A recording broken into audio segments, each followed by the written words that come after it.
Triángulos rectángulos. En este video vamos a ver nociones básicas acerca de los triángulos rectángulos. Para ello vamos a realizar el siguiente análisis. Fíjate que acá tenemos un rectángulo. Esto quiere decir que tenemos cuatro lados y que tenemos dos lados paralelos. Este lado es paralelo a este y este paralelo a este. Pero además, algo muy importante es que tenemos que tener en cuenta que los rectángulos tienen ángulos rectos. Esto quiere decir que acá tenemos un ángulo, acá tenemos otro y otro. Cuatro ángulos. Y cada uno de esos ángulos mide 90 grados. Los ángulos de 90 grados reciben el nombre de ángulos rectos. Y en realidad no se suelen marcar de esta manera, sino así. Este símbolo nos indica de que tenemos un ángulo recto. O sea que cuando nos pongan o nos marquen un ángulo de esta manera, nosotros tenemos la certeza de que ese ángulo mide 90 grados, aunque no se escriba el 90. Aquí tenemos otro ángulo de 90, otro y otro. O sea, tenemos cuatro ángulos de 90 grados en un rectángulo. Pero vamos a jugar con lo siguiente. ¿Qué pasa si nosotros partimos este rectángulo de la siguiente manera? Vamos a separar los ángulos que están formando este rectángulo. Entonces, obtuvimos cuatro ángulos independientes. ¿Sí? Hemos destruido el rectángulo que teníamos armado. Continuemos el análisis. Cada ángulo de 90 grados está formado por dos lados.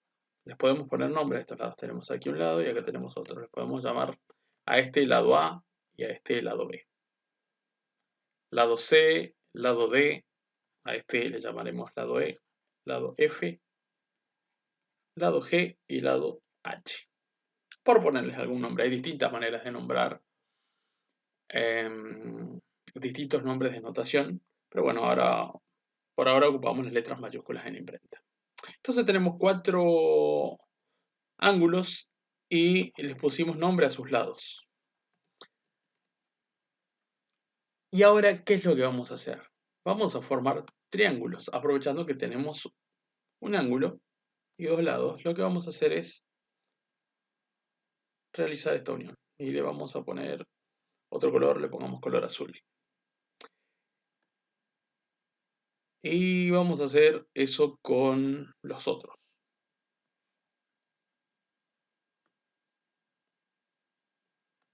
Tenemos entonces formados cuatro triángulos.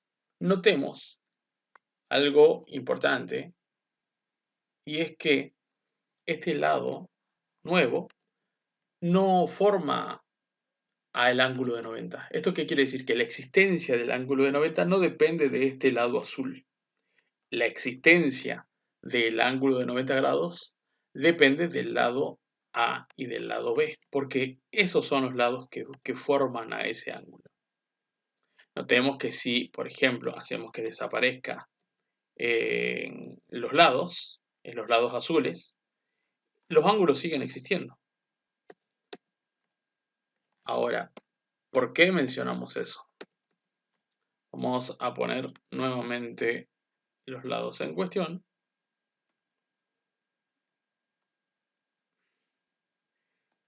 Mencionamos esto por lo siguiente, porque este lado azul, de cuya presencia no depende el ángulo de 90 grados, recibe el nombre de hipotenusa. El lado azul es la hipotenusa. La hipotenusa es el lado más largo de un triángulo rectángulo. Entonces, hagamos un repaso. Un triángulo rectángulo es un triángulo que tiene un ángulo de 90 grados. Ese ángulo de 90 grados no depende de la hipotenusa. La hipotenusa, a su vez, es el lado más largo de este tipo de triángulos. Y ahora vamos a ver otra cosa que también es importante. Resulta que cuando tenemos que identificar los elementos antes mencionados, si tenemos un dibujo como el que acabo de hacer, es fácil identificar en esa posición cuál es el ángulo de 90 grados. Notemos que el ángulo de 90 grados es este. Es uno de los ángulos, supongamos que tengamos acá un rectángulo completo, bueno. Entonces es fácil, acá tendría 90, 90, 90 y demás. Pero en este triángulo nos quedaría solamente este ángulo de 90. Los otros dos ángulos que tenemos son ángulos más chiquitos, son ángulos más cerrados que un ángulo de 90, son aberturas más chicas. Entonces este es el ángulo de 90, es fácil identificarlo. Este ángulo de 90 está formado por los lados que estoy marcando en este momento, a quienes llamaremos también A y B. Y este lado es la hipotenusa. Recordemos que la hipotenusa es el lado más largo. Además, no forma el ángulo de 90 porque el ángulo de 90 está formado por los lados A y B. Y otra característica que no mencionamos hasta ahora de la hipotenusa es que siempre la hipotenusa está enfrentada con el ángulo de 90. Esto quiere decir que podemos trazar una flecha que apunte desde el lado al cual llamamos hipotenusa hacia el ángulo de 90. O al revés, el ángulo de 90 está enfrentado con ese lado, podríamos decir. En estos casos, en esta posición del dibujo, es más o menos fácil identificar quién es el ángulo de 90, cuál es la hipotenusa y cuáles son los otros dos lados. Y otro dato, estos lados, tanto A como B, reciben el nombre de catetos. Tengo el cateto A y el cateto B. Entonces, un triángulo rectángulo está formado por tres lados, obviamente porque es un triángulo, tiene un ángulo de 90 grados. Ese ángulo de 90 grados está formado por dos lados y esos dos lados se llaman catetos. Además, el lado que está enfrentado al ángulo de 90 recibe el nombre de hipotenusa. Y este lado siempre es el lado más largo del triángulo. Dijimos que hasta ahí era relativamente sencillo identificar estos elementos, pero ¿qué es lo que pasa cuando tenemos dibujos de este tipo?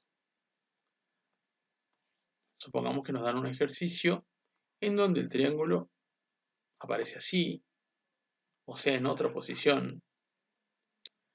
Lo mismo puede pasar, a ver, hagamos distintas versiones, que nos den el triángulo así, así, ¿sí?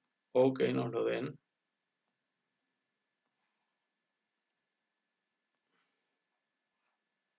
de esta manera. Ahí se complica un poco. Entonces vamos a realizar distintos ejercicios para poder realizar la identificación de cada uno de los elementos y para eso vamos a ver distintos tipos de ejercicios. Entonces, por ejemplo, en este triángulo tenemos acá un ángulo que se ve que está más cerrado que un ángulo de 90, acá también, y acá tenemos como una esquina, como la esquina de un rectángulo. Es más, podríamos completar el rectángulo y nos damos cuenta, el ángulo de 90 es este. ¿Y quién forma este ángulo de 90? Lo forma este lado y este lado.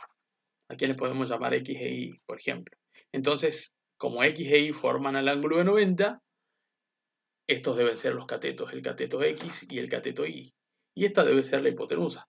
Podemos llamar Z a este lado, pero sabemos que es la hipotenusa porque es el lado más largo, porque está enfrentado al ángulo de 90 y porque no está formando este ángulo, ya que este ángulo lo forma X y lo forma Y. Aquí también tenemos los ángulos más pequeños, entonces este debe ser el ángulo de 90, acá también, este ángulo es muy chiquito, o sea, menor a 90, este también es menor a 90, y acá tenemos el ángulo de 90 grados. Es más, podríamos completar medianamente el rectángulo ahí y nos damos cuenta, sí, acá el rectángulo sería de esa manera, si completáramos la figura de un rectángulo, entonces el ángulo de 90 debe ser el que tengo en este lugar.